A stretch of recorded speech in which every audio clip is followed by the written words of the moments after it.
சூரியன் மறையும் மாலை நேரத்தில் ஒரு நாள் கர்ணனும் துரியோதனும் பகடை விளையாடிக் கொண்டிருந்த போது துரியோதனன் சிறிது நேரத்தில் வெளியேற வேண்டியிருந்தது.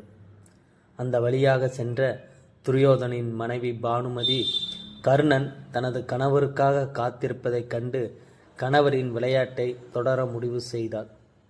அந்த நேரத்தில் அவர்களிடையே யாருடைய முறை அடுத்தது என்று ஒரு சாதாரண சண்டை இருந்தது. விளையாட்டுத்தனமாக கர்ணன் பானுமதி கையிலிருந்து பகடையை பறிக்க முயன்றான். அப்போது பானுமதியின் உடை இடையிலிருந்து வெளியேறியது. அவளது முத்து நகை உடைந்து தரையில் சிதறி கிடந்தன.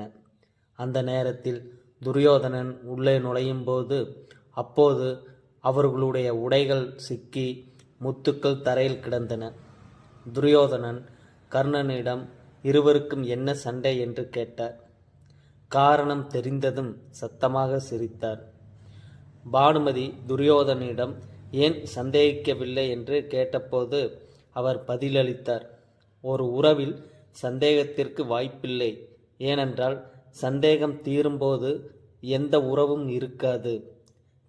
கர்ணன் எனது சிறந்த நண்பர். நான் அவரை நம்புகிறேன். அவர் ஒருபோதும் என் நம்பிக்கையை உடைக்க மாட்டார் என்று நம்புகிறேன் என்று கூறினார்.